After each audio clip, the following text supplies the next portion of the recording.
जय हिंद साथियों, the sealed digest में आपका स्वागत है। आज ये एमसीक्यू सीरीज का चौथा दिन है, तो चलिए स्टार्ट करते हैं। तो देखिए, सबसे पहले जो न्यूज़ में है आर्टिकल 21 है ना। आर्टिकल 21 इसको समझते हैं।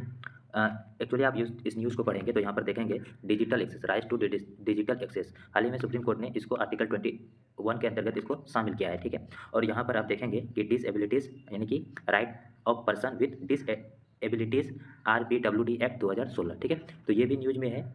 चलिए इसको समझने का प्रयास करते हैं थोड़ा। मैं इससे रिलेटेड नीचे मैंने नोट्स लगा दिया हुआ है, तो देखेंगे digital extract part of article 21। Supreme court ने ये बोला है रिसेंटली। सुप्रीम कोर्ट कौन से केस में, तो याद रखिएगा, ये केस का नाम आप याद करें, ठीक है। Amar Jain versus union of India and ors में सुप्रीम कोर्ट ने जजमेंट दिया हुआ है कि digital access to e garments and welfare delivery system is the part of fundamental rights of life and liberty, ठीक है। तो ये पॉइंट आपको ध्यान में रखना है, ये न्यूज़ में था इसीलिए मैंने।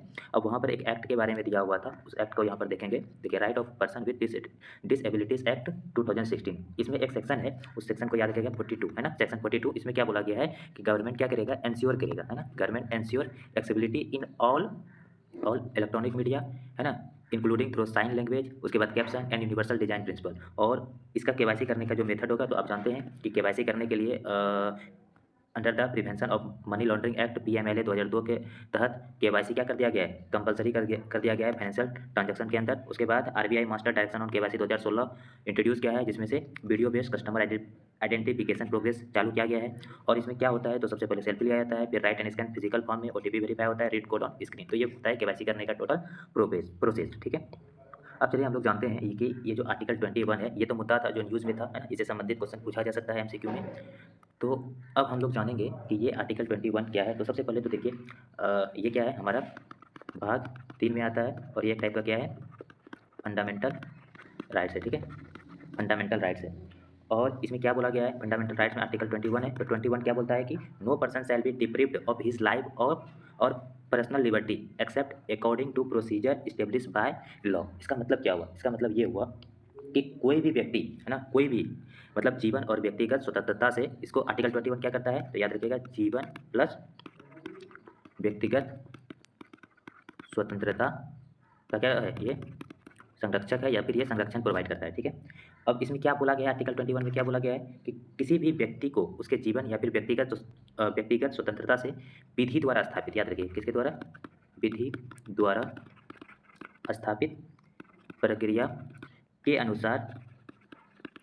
अनुसार ही उसको वंचित किया जा सकता है, ठीक है। विधि द्वारा ही उसको क्या किया जा सकता है, वंचित किया जाता है। और याद रखिएगा, ये सिटीजन के साथ साथ नॉन सिटीजन के ऊपर भी क्या होता है, ये लागू होता है, ठीक है, आर्टिकल 21। अब यहाँ पर एक चीज़ ये ध्यान में रखना है कि जब एक केस आया था, मेनका गांधी केस, ठीक है, मेनका गांधी केस, ईयर भी याद रख सकते हैं, 1978 में आया था। इसमें सुप्रीम कोर्ट ने ये जो विधि द्वारा स्थापित प्रक्रिया है, इसको थोड़ा सा तार्किक बनाया, और इसमें क्या बोला गया, इसमें जोड़ा गया कि जो विधि द्वारा स्थापित प्रक्रिया होगा, वो कैसा होना चाहिए, वो प्रक्रिया न्याय संगत होना चाहिए। क्या होना चाहिए, न्याय संगत होना चाहिए। दूसरा क्या होना चाहिए, उचित होना चाहिए, उचित यानी कि फेयर होना चाहिए, ठीक है। और साथ में क्या होना चाहिए, तार्किक होना चाहिए, रीजनेबल होना चाहिए, ठीक है, रीजनेबल होना चाहिए। यानी कि सरकार ऐसा नहीं कि कोई भी विधि बना ले, हम उसे मान ले, जिससे हमारा फंडामेंटल राइट्स का हनन हो, नहीं, ऐसा नहीं है। यानी कि मनमानी ढंग से कोई भी कानून अगर बना दे सरकार या राज्य, तो उससे अगर जीवन और स्वतंत्रता को नहीं छीना जा सकता है। नियम जो भी बनेगा वो कैसा होना चाहिए, न्यायसंगत होना चाहिए, उचित होना चाहिए और तार्किक होना चाहिए, ठीक है। ये कौन से पाठ में कहा था, तो याद रखिएगा, मेनका गांधी के 1978 में कहा गया है, ठीक है।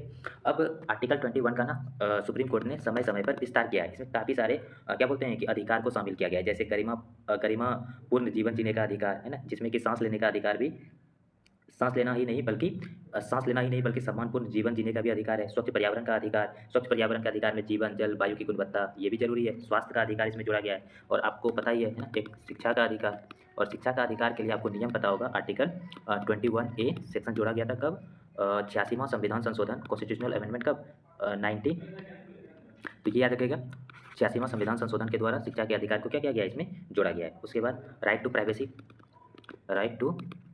प्राइवेसी, ठीक है, ये भी फंडामेंटल राइट्स है। और ये राइट टू प्राइवेसी का जो कॉन्सेप्ट आया हुआ था, ये KS पुट्टास्वामी केस जो 2017 का था, ठीक है, KS पुट्टास्वामी केस।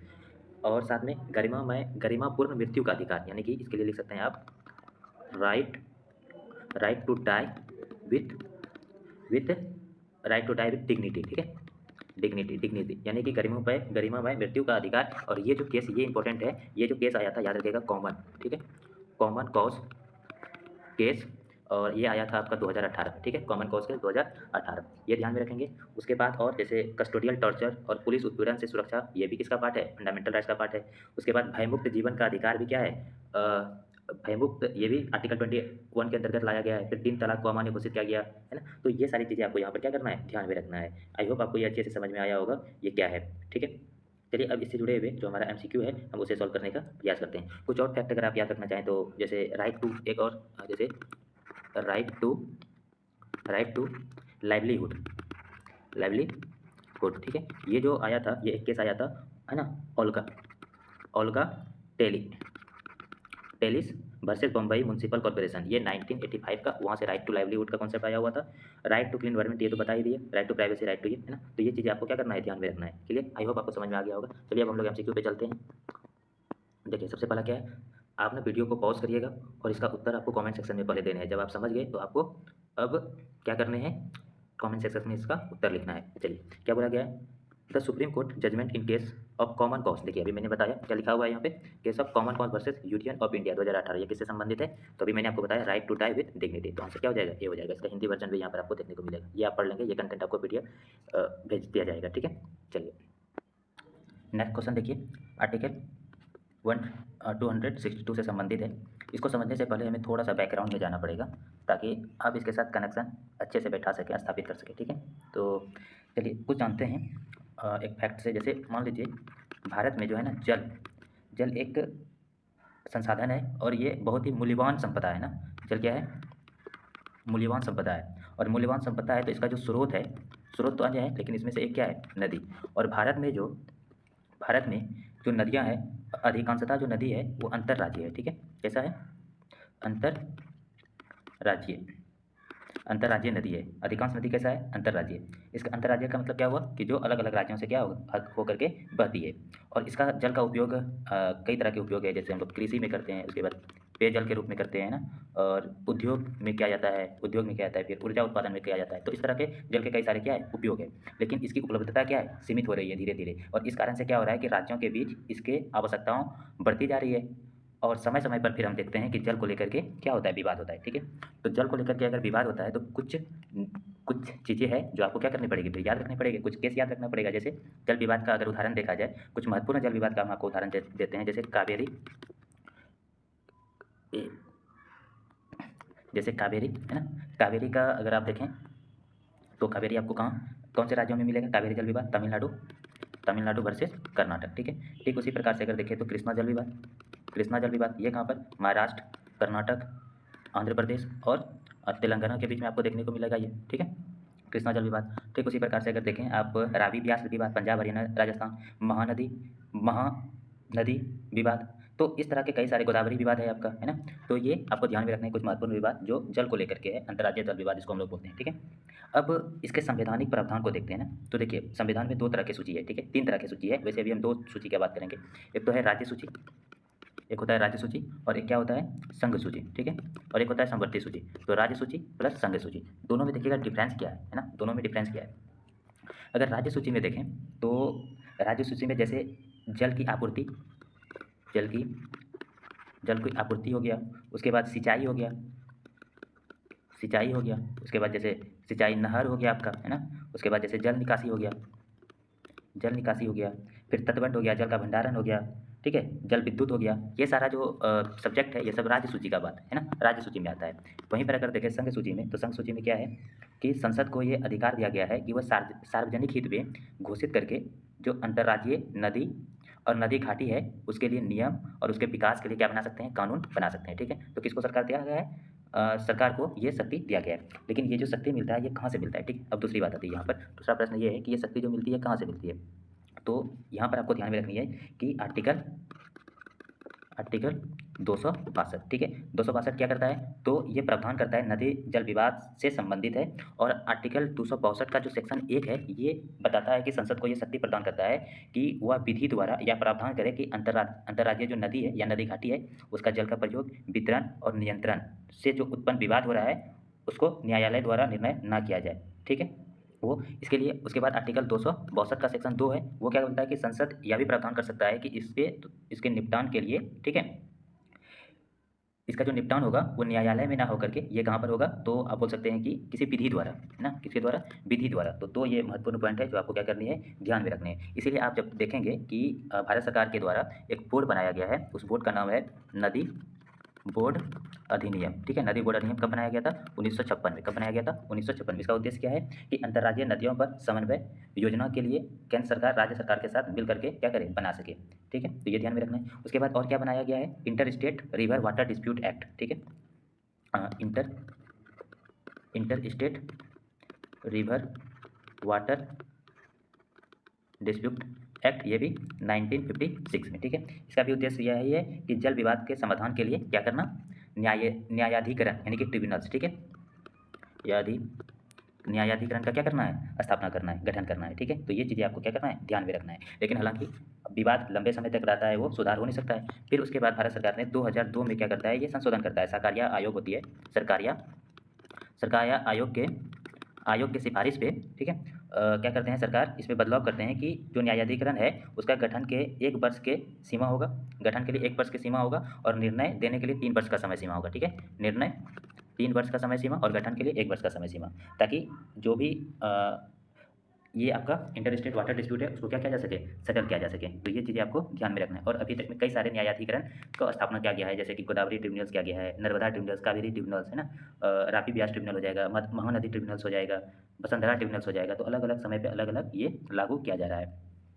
अब ये जो ट्रिब्यूनल्स बनाया जा रहा है ना, अंतर्राज्यीय जल विवाद को निपटने के लिए जो ट्रिब्यूनल्स बनाए जा रहे हैं, इनके सामने सबसे बड़ी चुनौती क्या है कि लंबी न्यायिक प्रक्रिया, ठीक है।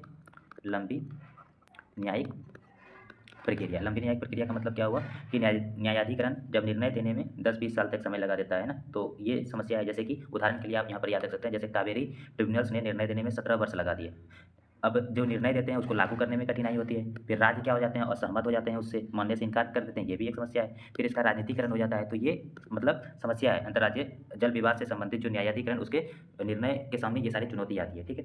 तो कुछ पहल भी किया गया है ताकि इस पहल मतलब जल विवाद का जो समाधान है वो जल्दी से हो सके। इसके लिए एक एक्ट लाता है, inter state water dispute act amendment bill 2019 में, ठीक है। इसके तहत कुछ प्रस्ताव सुधार किया गया था, जैसे अस्थायी जल विवाद प्राधिकरण बना दिया जाए, परमानेंट ट्रिब्यूनल की स्थापना किया जाए, ठीक है। उसके बाद फैसले देने की सीमा यहाँ पर फिक्स कर दिया जाए, न्यायाधिकरण को 1 वर्ष में निर्णय देना होगा, और ज़्यादा से ज़्यादा अगर विस्तारित करें तो 2 वर्ष।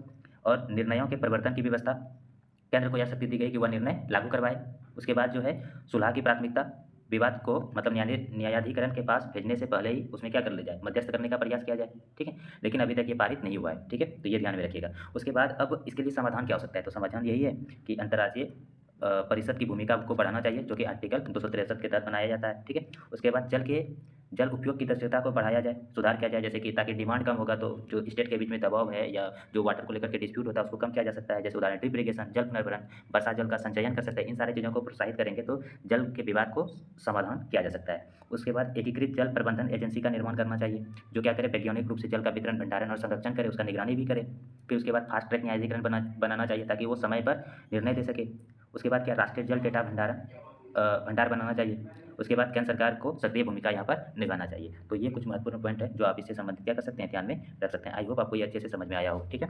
तो चलिए अब हम लोग एमसीक्यू पर चलते हैं। तो देखिए आर्टिकल 20 क्या है, आर्टिकल 261 इससे संबंधित है। तो आंसर क्या हो जाएगा, इंटर स्टेट वाटर डिस्प्यूट, ठीक है। तो ये ध्यान रखिएगा।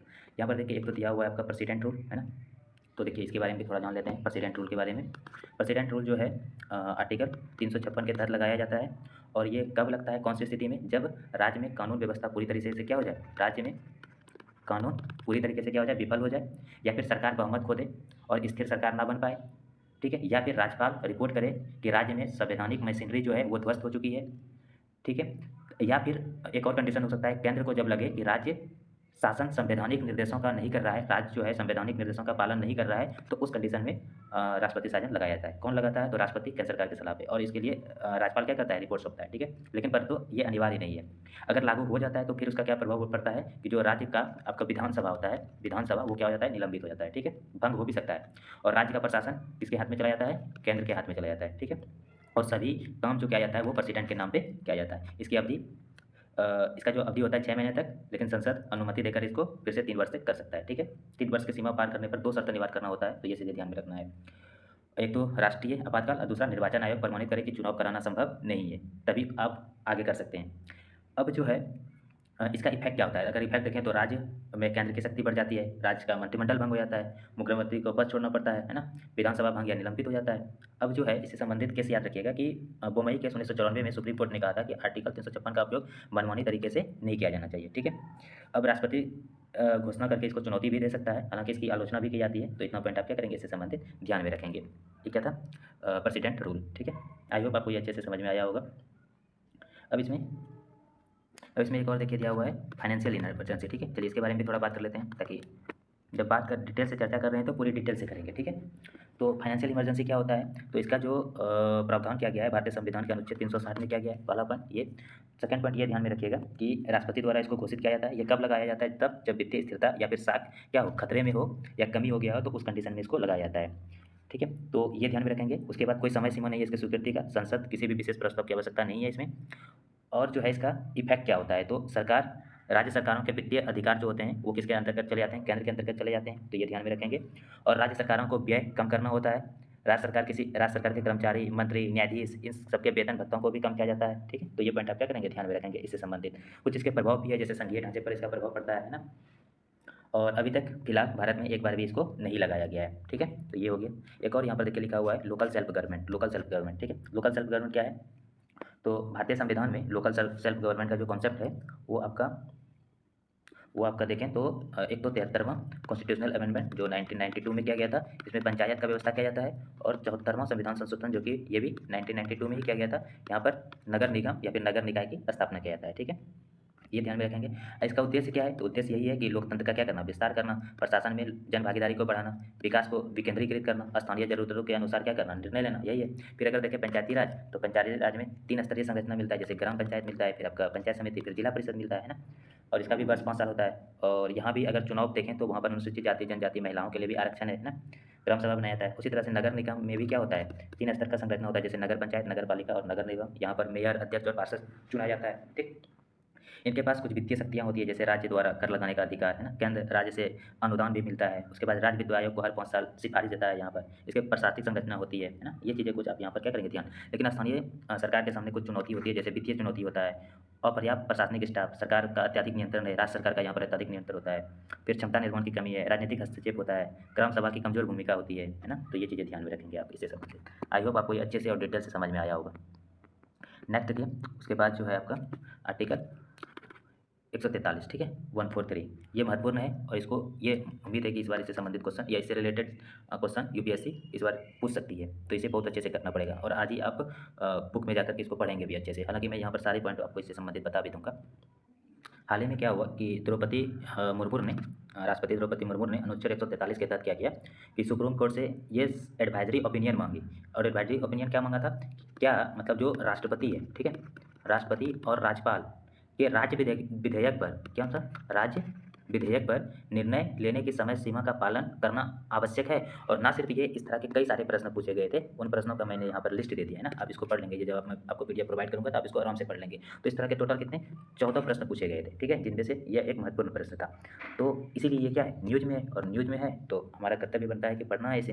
तो न्यूज़ में क्या है, आर्टिकल 143। तो ये आर्टिकल 143 क्या है, तो याद रखिएगा कि ये राष्ट्रपति को ये क्या करता है, किसी भी कानून पर, ठीक है, किसी भी कानून पर सर्वोच्च न्यायालय से, सुप्रीम कोर्ट से परामर्श लेने का क्या देता है, परामर्श लेने का अधिकार देता है। कौन से मामले पर? जो सार्वजनिक महत्व का हो, ठीक है। ये चीज़ें आपको ध्यान में रखनी है। और ये सिर्फ केवल और केवल किसके लिए है, राष्ट्रपति के लिए। क्लियर। अब यहाँ पर देखिए, ये जो आर्टिकल 143 है, इसके 2 सेक्शन है, ठीक है। आर्टिकल 143 के 2 सेक्शन, सेक्शन 1 और सेक्शन 2। सेक्शन 1 में क्या बोला गया है कि राष्ट्रपति किसी भी विधि, सब याद रखना है, किसी भी विधि या फिर कोई तथ्य के प्रश्न याद रखिएगा, किसी विधि या फिर तथ्य के प्रश्न जो कि सार्वजनिक महत्व का हो या जिसके उठने की संभावना हो, सर्वोच्च न्यायालय के पास वो भेज सकता है। अब यहाँ पर डिपेंड करता है कि सर्वोच्च न्यायालय जो है, यानी कि जो सुप्रीम कोर्ट है, वो अपनी राय दे या फिर देने से इनकार कर सकता है। इसके एग्जाम्पल के लिए जैसे मैं बताऊँ को 1993 में जो राम जन्मभूमि विवाद था, राम जन्मभूमि विवाद जो था वहाँ पर जब सुप्रीम कोर्ट ने मांगा था, तो राष्ट्रपति ने सुप्रीम कोर्ट से परामर्श मांगा था, तो सुप्रीम कोर्ट से राय देने से क्या कर दिया था, मना कर दिया था। तो ये सेक्शन 1, ठीक है। और इसका जो सेक्शन 2 है, सेक्शन 2 में क्या प्रोविज़न किया गया है कि राष्ट्रपति को जो संविधान पूर्व किसी भी संधि, संविधान पूर्व कोई भी संधि या कोई समझौता या फिर कोई वचन, ठीक है, या फिर सदन या अन्य समान दस्तावेज, ठीक है, दस्तावेज, अगर उसको लेकर के विवाद होता है तो उससे सर्वोच्च न्यायालय को अपनी राय देना, इससे संबंधित मतलब अगर कोई विषय हो, मुद्दा हो, तो उस पर राय देना सुप्रीम कोर्ट के लिए क्या है, सुप्रीम कोर्ट के लिए जरूरी है। याद रखिएगा क्या है, देना अनिवार्य है, ठीक है। अब दोनों जो होता है यहाँ पर, दोनों जो है ये किस प्रकार का सलाह की प्रकृति है, केवल ये परामर्शात्मक है, मतलब परामर्श है। ऐसा नहीं है कि ये न्यायिक घोषणा है और ये राष्ट्रपति को मानने के लिए क्या होना पड़ेगा, बाध्य होना पड़ेगा। तो ऐसा ये बिल्कुल भी नहीं है, ठीक है। और अभी तक में देखें तो भारत के राष्ट्रपति ने 15 बार इस प्रकार से कर लिया है, मतलब सुप्रीम कोर्ट से परामर्श मांग चुका है, ठीक है। जैसे कुछ मैं आपको अन एग्जाम्पल दूँ जो महत्वपूर्ण है, जैसे कि एक आपका हो गया केरल शिक्षा विधेयक पर, केरल शिक्षा विधेयक पर एक बार मांगा था ये 1958 में। और यहाँ पर भी सुप्रीम कोर्ट ने कहा था कि जो आपका डीपीएसपी है और मौलिक अधिकार है, फंडामेंटल राइट्स, ठीक है, उनके बीच में क्या होना चाहिए, सामंजस्य होना चाहिए। फिर उसी तरह से आपने एक पढ़ा होगा बेरुबारी मामला, है ना, बेरुबारी मामला। और बेरुबारी मामला कब था, 1960 में। उस टाइम पर सुप्रीम कोर्ट ने यह कहा था कि क्षेत्रीय स्थानांतरण के लिए यहाँ पर संवैधानिक संशोधन क्या है, आवश्यक है। तो ये चीज़ें आपको ध्यान, जैसे एक और महत्वपूर्ण केस आप जा सकते हैं यहाँ पर, तृतीय न्यायाधीश मामला, ठीक है। न्यायाधीश मामला ये कब था, 1998 में। और यहाँ पर न्यायिक युक्ति के लिए कॉलेजियम प्रणाली का क्या किया गया था, स्थापना किया गया था, ठीक है। आई होप आपको ये अच्छे से समझ में आया होगा। आर्टिकल 21 143 और इसका सेक्शन है, और सेक्शन 2 में निर्णय देना सुप्रीम कोर्ट को क्या होता है, अनिवार्य होता है, लेकिन ये राष्ट्रपति के लिए क्या है, बाइंडिंग नहीं है, बाध्यकारी नहीं होता है, ठीक है, क्लियर। अगर हम इसके महत्व की चर्चा करें, इस आर्टिकल के महत्व की चर्चा करें, तो जैसे सुप्रीम कोर्ट मतलब राष्ट्रपति को क्यों जरूरी होता है ये करना, तो ये अगर इसके महत्व की चर्चा करें तो ये संवैधानिक व्याख्या में भूमिका निभाती है ना, संवैधानिक व्याख्या में भूमिका निभाती है। उसके बाद जैसे लोकतांत्रिक ढांचे में विधायिका हो गया, कार्यपालिका हो गया, है ना, विधायिका, कार्यपालिका हो गया, फिर आपका न्यायपालिका हो गया, इनके बीच शक्ति के संतुलन को पुनः परिभाषित करने का अवसर प्रदान करता है ना। उसके बाद जैसे संघर्ष को, जो संस्थागत संघर्ष होता है उसको समाप्त करने का प्रयास किया जाता है इसके माध्यम से, और संघीय व्यवस्था को बनाए रखना, और साथ में संघवाद को क्या करना, सहकारी संघवाद को बढ़ावा देना, ये इसका क्या है, महत्व है। लेकिन इसके सामने कुछ चुनौती भी है, जैसे सुप्रीम कोर्ट परामर्श देती है तो वो गैर बाध्यकारी है ना, तो एक ये समस्या है। फिर जो सुप्रीम कोर्ट अगर मान लीजिए कोई विचार देते हैं तो उसका संभावना है कि उसका राजनीतिकरण हो जाए, राजनीतिक दुरुपयोग हो सकता है ना। उसके बाद जिससे कि सुप्रीम कोर्ट की निष्पक्षता पर क्या होगा, प्रश्न उठेगा फिर, और अस्पष्ट मानदंड है ना, फिर ये सारी चीज़ें आप बता सकते हैं इसके सामने चुनौतियाँ। चलिए, आई होप आपको ये समझ में आ गया होगा आर्टिकल 143, ठीक है। चलिए अब इसका आंसर सॉल्व करने का प्रयास करते हैं कि इसका उत्तर क्या होगा। सबसे पहला देखिए क्या दिया हुआ, वीडियो को पॉज करके ना आप उसको सॉल्व करेंगे। The president can refer any question of law और fact of public importance to the supreme court advisory opinion. अभी बताए कि हाँ ऐसा किया जाता है। फिर supreme court is constitutionally bound to respond to every reference made under 143, इसको देखिए। उसके बाद advisory opinion given by supreme court under article 143 is not legally binding. तो बताइए ये नॉन बाउंडिंग, मतलब ये बाइंडिंग नहीं है ना, बाध्यकारी नहीं है। ये वाला गलत हो जाएगा, एक सही हो जाएगा और 3 सही हो जाएगा, ठीक है। तो इसका मतलब क्या हुआ, इसका जो आंसर हो जाएगा 1 और 3 हो जाएगा, आंसर सी हो जाएगा, ठीक है। अच्छा, इससे संबंधित एक और आर्टिकल आप ध्यान में रखिएगा कि जब भी मांगा जाता है, एक ऐतिहासिक संदर्भ भी याद रख सकते हैं कि गवर्नमेंट ऑफ इंडिया एक्ट 1935 में सिमिलर इसी तरह का प्रोविज़न किया गया। तो उसमें एक सेक्शन था 213, ठीक है। उसमें भी बताया गया कि वो फेडरल कोर्ट से क्या कर सकता था, रेफरेंस मांग सकता था, सेम पावर उसी तरह का था। और एक आर्टिकल यहाँ पर याद रखिएगा, आर्टिकल 145 का सेक्शन 3, ठीक है। इसमें क्या बोला गया है कि जब मांगा जाएगा कोई मुद्दा जो सुप्रीम कोर्ट पे जाएगा, कोर्ट के पास जाएगा, कम से कम वहाँ पर 5 जज का क्या होना चाहिए, बेंच होना चाहिए, और उसके ओपिनियन को मेजोरिटी के साथ जो ओपिनियन देगा वो वहाँ पर भेजा जाएगा, ठीक है। तो ये पॉइंट आप यहाँ पर ध्यान रख सकते हैं, क्लियर। इसका हिंदी वर्जन भी यहाँ दिया हुआ है, देखिए पढ़ सकते हैं। सर्वोच्च न्यायालय के अनुच्छेद 143 के अंतर्गत किए गए हर संदर्भ का उत्तर देने के लिए संबंधित रूप से बाध्य है। तो नहीं, संदर्भ बोले कि सिर्फ सेक्शन 2 में बाध्य है, लेकिन सेक्शन में बात नहीं। और यहाँ क्या लिखा है, हर संदर्भ में, तो ऑप्शन 2 क्या हो जाएगा, ऐसे भी गलत हो जाएगा। तो करेक्ट आंसर क्या हो जाएगा, 1 और सी हो जाएगा। आई होप आपको अच्छे से समझ में आया होगा सारी डिटेल से, ठीक। नेक्स्ट देखिए हमारा क्या है, 6 शेड्यूल है ना, 6 शेड्यूल। और देखिए 6 शेड्यूल ना थोड़ा न्यूज़ में है। न्यूज़ इसलिए है क्योंकि केंद्र सरकार लद्दाख के लिए एक नई नीति पर विचार कर रही थी, है ना, इसी कारण से ये थोड़ा न्यूज़ में है। तो 6 शेड्यूल में कौन कौन सा स्टेट आता है ये जानने से पहले जो है इसके हम कुछ प्रोविजन को जानेंगे 6 शेड्यूल, ठीक है। अब क्या है 6 शेड्यूल, तो देखिए 6 शेड्यूल क्यों बनाया गया, इसका उद्देश्य क्या है। तो इसका उद्देश्य है कि जो हमारा पूर्वोत्तर भारत में जो जनजातीय समुदाय है उसका सांस्कृतिक पहचान और साथ में उसका रीति रिवाज, भूमि अधिकार, आत्मसम्मान की रक्षा के लिए इसको बनाया गया है, ठीक है। और साथ में इसका जो स्थानीय प्रशासन में अधिक स्वायत्तता क्या करना है, इसको प्रदान करना है। अब ये कौन से क्षेत्र में लागू होता है, तो याद रखिएगा छठी सूची के अंतर्गत 4 राज्य आते हैं, एक तो असम, उसके बाद मेघालय, उसके बाद आपका त्रिपुरा, उसके बाद एक आता है मिजोरम, ठीक है, मिजोरम। ये 4 राज्य आते हैं इसके अंतर्गत, याद रखेंगे 6 शेड्यूल के अंतर्गत, ठीक है। अब इन राज्यों में क्या होता है, 2 चीज़ें बनाया जाता है, एक तो बनाया जाता है ऑटोनोमस डिस्ट्रिक्ट और दूसरा बनाया जाता है ऑटोनोमस रीजन्स, ठीक है, रीजन्स याद रखिएगा, ठीक है। अब इसके लिए कॉन्स्टिट्यूशनल प्रोविजन क्या है, तो याद रखिएगा आर्टिकल 244 सेक्शन 2, जहाँ पर छठी सूची में छठी अनुसूची का प्रशासन कौन करेगा, ठीक है। उसके बाद सेक्शन 275 का सेक्शन 1, यहाँ पर जनजातीय क्षेत्रों के लिए विशेष अनुदान, ग्रांट इन एड्स, ठीक है। तो ये ध्यान में रखना पड़ेगा आपको, 2 आर्टिकल इससे संबंधित अभी आप ध्यान में रखेंगे। फिर जो है यहाँ पर एक चीज़ होता है जिसको हम लोग बोलते हैं एडीसी मतलब ऑटोनोमस डिस्ट्रिक्ट काउंसिल। इसका काम क्या होता है, इसमें जो है ना प्रत्येक जिला परिषद में जो है यहाँ पर 30 सदस्य होते हैं। कितने सदस्य होते हैं, 30 सदस्य होते हैं। और जिसमें से 26 जो है राज्य मतलब 26 चुने हुए सदस्य होता है, चुने हुए सदस्य, और जो 4 सदस्य होते हैं वो गवर्नर के द्वारा क्या होते हैं, नामित होते हैं। और इनका जो कार्यकाल होता है वो कितने वर्ष का होता है, 5 साल का होता है, ठीक है। इनके पास कई शक्तियाँ होती है, जैसे विधायी शक्तियाँ होती है, ठीक है। विधायी शक्तियाँ में जैसे कि वो कानून बना सकते हैं, क्या कर सकते हैं, कानून बना सकते हैं। कौन से विषय पे, जैसे भूमि के उपयोग को लेकर के, भूमि के कैसा उपयोग करना है, फिर आपका जैसे बोल सकते हैं वनों का कैसे प्रबंधन करना है ना, फिर समाज के जो पारंपरिक रीति रिवाज होता है उसको लेकर, विवाह को लेकर के, तलाक को लेकर के, उत्तराधिकार, पंचायत को लेकर के, मेला जो वहाँ लगेगा उसके प्रबंधन को लेकर के, ये सब। और कानून लागू होने के से पहले राज्यपाल की मंजूरी यहाँ पर क्या होता है, आवश्यक होता है, ठीक है। फिर उसी तरह से ठीक यहाँ पर कुछ एग्जीक्यूटिव शक्तियाँ भी होती है इसके पास, एग्जीक्यूटिव शक्तियाँ जैसे शिक्षा, प्राथमिक स्वास्थ्य केंद्र, सड़क, इन सब पे इसका नियंत्रण होता है। ठीक उसी तरह से वित्तीय शक्तियाँ भी होती है, वित्तीय शक्तियाँ जैसे कर लगाने का अधिकार, घर बनाने का अधिकार, यातायात कर, बाजार शुल्क, जंगल के संसाधन होते हैं उसके जो उपयोग होता है उसके ऊपर शुल्क, ठीक है। तो ये चीज़ें आपको यहाँ पर क्या करनी है, इससे संबंधित ध्यान में रखनी है, ठीक है। आई होप आपको ये समझ में आ गया होगा। अगर मान लीजिए इसका महत्व पूछा जाए, 6 शेड्यूल का महत्व क्या है, तो ये राष्ट्र की एकता में विविधता को क्या करता है, मजबूत करता है। जनजातीय क्षेत्रों में राजनीतिक और प्रशासनिक स्थिरता को बनाए रखने में मदद करता है। सांस्कृतिक संरक्षण करता है ये। अलगाववाद और विद्रोह को कम करने में भी ये मदद करता है, ठीक है। तो ये चीज़ें आप ध्यान में रखेंगे इससे संबंधित। 6 शेड्यूल हो गया। आई होप आपको समझ में आया होगा 6 शेड्यूल। तो आंसर तो मैंने यहाँ बता ही दिया था, कौन कौन सा स्टेट है, असम, मेघालय, त्रिपुरा और मिजोरम। तो आंसर इसका क्या हो जाएगा, करेक्ट हो जाएगा। 6 शेड्यूल के साथ साथ आप एक और चीज़ याद रखेंगे, क्योंकि हो सकता है आपको कन्फ्यूजन हो जाए 6 शेड्यूल को लेकर के और 5 शेड्यूल को लेकर के कन्फ्यूजन होता है। तो 5th शेड्यूल जो है इसका आर्टिकल यहाँ भी 244 सेक्शन ए याद रखेंगे। इसमें भी क्या किया गया है, तो जो भारत में जो अनुसूचित जनजाति क्षेत्र है, यानी कि जो शेड्यूल एरिया है, ठीक है, उनके प्रशासन और नियंत्रण से ये क्या है, संबंधित है। इसका उद्देश्य क्या है शेड्यूल का, कि जनजातीय समुदाय जो है उसके भूमि संसाधन और सांस्कृतिक संरक्षण का पहचान किया जाए, और साथ में जो बाहरी प्रभाव है, शोषण है और विस्थापन से क्या किया जाए, रक्षा किया जाए, ताकि सामाजिक आर्थिक विकास यहाँ पर क्या हो सके, सुनिश्चित हो सके।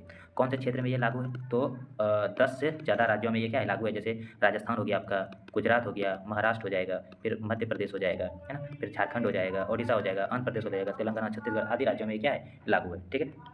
पूर्वोत्तर लागू में ये याद रखिएगा, पूरे पूर्वोत्तर में ये लागू नहीं है, सिर्फ मध्य क्षेत्र में, ठीक है। उसके बाद यहाँ पर जो है शेड्यूल एरिया का जो घोषणा होता है वो राष्ट्रपति करता है, सबसे पहली बात। कौन करता है, राष्ट्रपति। और शेड्यूल एरिया है या नहीं है, घोषणा भी राष्ट्रपति करेगा, उसको समाप्ति भी राष्ट्रपति करता है, ठीक है। और साथ में यहाँ राज्यपाल के पास विशेष शक्ति होती है, उसे संशोधन भी कर सकता है। यहाँ पर एक संस्था होती है जिसको हम लोग बोलते हैं TAC मतलब ट्राइब्स एडवाइजरी काउंसिल, ठीक है, ट्राइब्स एडवाइजरी काउंसिल, ये याद रखिएगा। और इसमें जो अधिकतम संख्या होता है कितना होता है, 20 सदस्य होते हैं, ठीक है, जिसमें से 3 बचे 4 सदस्य राज्य के ST विधायकों में से होता है। और इसका काम वही होता है जनजातीय कल्याण से संबंधित नीति बनाना और कानून को पर राज्यपाल को सलाह देना, ठीक है। लेकिन ये बातकारी नहीं होता है राज्यपाल के लिए, क्लियर। यहाँ पर भी वही भूमि और संसाधन का क्या होता है, संरक्षण होता है। प्रशासनिक नियंत्रण भी यहाँ पर जनजाति इसके पास नहीं होकर के सरकार के पास ज़्यादा होता है।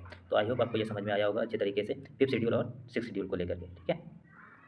चलिए नेक्स्ट जो है इसके बाद हमारा नेक्स्ट है, अच्छा इसके बारे में पढ़ लीजिएगा। एक और यहाँ पर एक्सेप्शन याद रखिएगा, मुझे याद आ गया। एक्सेप्शन ये याद रखिएगा कि एक बोडोलैंड टेरिटोरियल काउंसिल बनाया गया, BTC, बोडोलैंड टेरिटोरियल काउंसिल। ये असम में है, असम, ठीक है, स्पेशल है, ये एक्सेप्शन है। जो मैंने बताया ना बोर्ड बनता है, 30 मेंबर होते हैं ADC में, उनका कार्यकाल 5 साल होता है ना, उससे का ये एक्सेप्शन है। यहाँ पर टोटल कितने मेंबर होते हैं, इसमें जो है अधिकतम 40 सदस्य होता है, जबकि ADC में कितना होता है, 30 होता है, ठीक है। और इनको जो कानून बनाने का अधिकार है, ये टोटल 39 विषयों पर कानून बनाने का अधिकार दिया गया है। तो बस एक अलग से याद रखिएगा, BTC बोडोलैंड टेरिटोरियल काउंसिल कहाँ पर है, असम में, और ये अपवाद में आता है, ठीक है। अब अगर आप चाहें तो ये 125वां संविधान संशोधन आराम से इसको पढ़ सकते हैं, ठीक है। नेक्स्ट देखिए हमारा क्या है, which among the following legal framework outline the procedure for the removal of Supreme Court judge। Supreme court को जज को हटाने के लिए कौन सा, तो याद रखिएगा जजेस इंजरी एक्ट 1968, इसका जो आंसर होगा ये होगा, ठीक है। तो चलिए जजेस इंजरी एक्ट के बारे में थोड़ा जान लेते हैं हम लोग, ठीक है। ये क्या है, क्यों लाया गया था, इसका उद्देश्य क्या है। तो जजेस इंजरी एक्ट के बारे में देखिए, इसका उद्देश्य क्या है। तो जो सुप्रीम कोर्ट हो गया और हाई कोर्ट हो गया, ठीक है, इनके न्यायाधीश को हटाने के लिए, यानी कि रिमूव करने के लिए, रिमूवल के लिए, या फिर इसको हम लोग अलग से वर्ड यूज़ करते हैं इम्पीचमेंट, ठीक है। हटाने के लिए इस एक्ट को बनाया गया है, ठीक है। इसको हटाने के लिए इस एक्ट को बनाया गया है।